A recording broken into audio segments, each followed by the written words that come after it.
世上最珍貴的約定。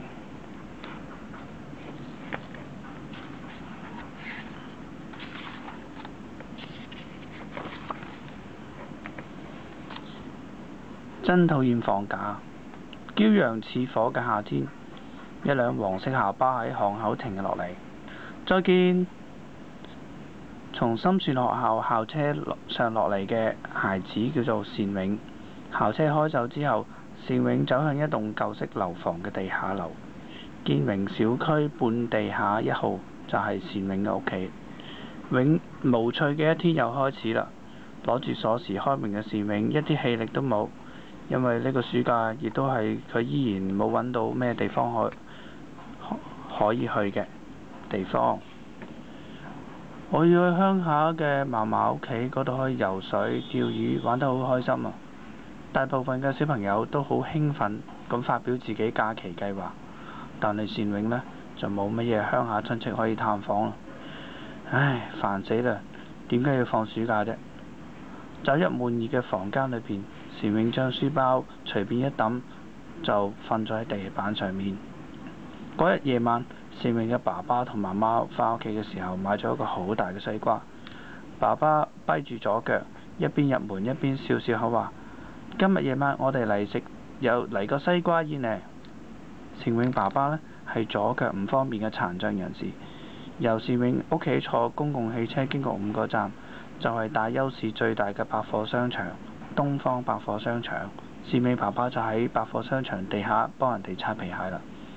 隨便。聽到單永呢句唐突嘅説話，爸爸媽媽互相望咗一眼。一早食過晚飯，又食咗西瓜之後，爸爸就見到單永仲唔高興，於是就對單永講啦：單永啊，我哋去附近公園散下步嚟。聽爸爸咁樣講，單永突然間覺得自己太任性，所以勉強點點頭。雖然同爸爸一齊去公園散步，但單永心裏邊都仲係唔高興。單永，對唔住，爸爸冇俾你去見外公外婆。爸爸好似知道單永唔高興原因喎。你話咩話？你意思係我都有外公外婆？係啊，以後再好好同你解釋啦。既然有，為咩唔可以去啊？咁我咪可以同其他同學一樣。單永突然間好興奮，而坐喺公園長椅上嘅爸爸聽到單永咁講呢，佢係耷低頭。單永睇到爸爸眼角有淚水喺晚霞中閃住微光，佢隱隱約約嘅感覺到講起外公外婆對爸爸嚟講係一件心痛嘅事。單永，一班人喺公園嘅操場上踢住球，有個細路仔好似識得單永走過嚟。哦，光文啊，你做運動啊？係啊，我同爸爸嚟踢球啊。呢個係爸爸啱啱買俾我嘅新足球，你睇下。就喺唔係好遠嘅地方，有個叔叔正係向住呢邊走過嚟，正係睇住呢邊，望住呢邊。嗰個就係光文嘅爸爸。你係單永爸爸？爸爸同光文打招呼。係啊，你好，我叫光文。開朗嘅光文笑住講：你哋好好玩啊！你唔同我哋踢球啊？我爸爸都嚟咗喎。咩話？踢球？係啊。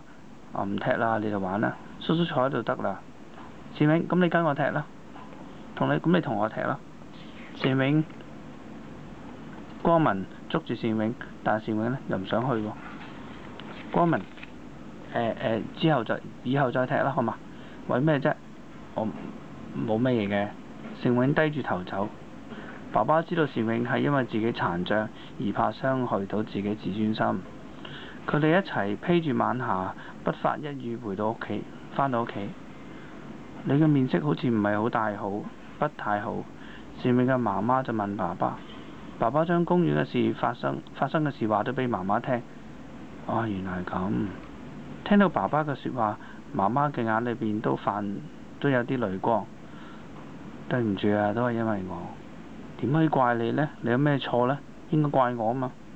不過雖然我嘅左腳殘障咗，但係我哋嘅仔都好健康快樂，都係健健康康長大到而家。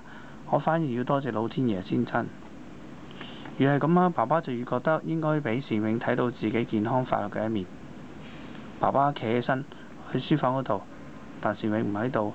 桌上面胡亂咁堆放住一啲漫畫書、筆記本、鉛筆啲嘢。呢個小朋友啊，呢個仔啊，總係唔收拾一下桌子。爸爸開始幫善永收拾張台，仲幫我削好鉛筆盒裏邊嘅鉛筆，書都整整齊齊咁放喺書架上面。就喺呢個時候，去睇到善永嘅日記本。爸爸有少少猶豫，但佢真係好想睇下善永嘅日記，睇定係唔睇呢？佢掙扎咗好耐，但終於都係小心咁翻看日記本，因為佢好想知道善永最近喺度諗啲乜嘢。7月5日陰天，從學校出來的時候，隔壁班的文賀跑過來問我：你爸爸是不是在百貨商場擦皮鞋啊？我昨天去百貨商場，看到和你爸爸長得很像的人。是，我說，爸爸是一個擦皮鞋的人，這讓我有點慚愧。我爸爸說職業不分貴賤，文賀說貴賤？就係說只要努力工作，職業沒有高貴或低賤的分別。但我還是覺得爸爸的職業讓我很難為情。不過還好，文賀好像還不知道我爸爸是殘障人士，但是早晚有一天他會知道的。如果有一天他知道了並且嘲笑我該怎麼辦？讀咗善永嘅日記，爸爸流下眼淚。善永嘅爸爸從細就有腿部嘅問題，所以佢受過好多個傷害，亦都有好多人笑過佢，但係佢都係咬緊牙關挺起過嚟，堅強嘅生活住。為咗唔讓善永覺得受到同樣嘅傷害，雖然係好辛苦嘅擦皮鞋工作，佢都仲係努力咁做到更好。但係佢冇諗到善永心裏邊原來有咁樣嘅傷痛。爸爸嘅眼眶都紅咗，佢將善永嘅日記放返去原處。爸爸對媽媽話：你話我係咪應該為善永做啲咩呢？為善永？媽媽一頭霧水，因為善永好似心裏邊好受傷。真嘅？我想為佢做啲嘢，但又唔知點樣辦。嗰個晚上，爸爸諗嚟諗去，點都瞓唔到。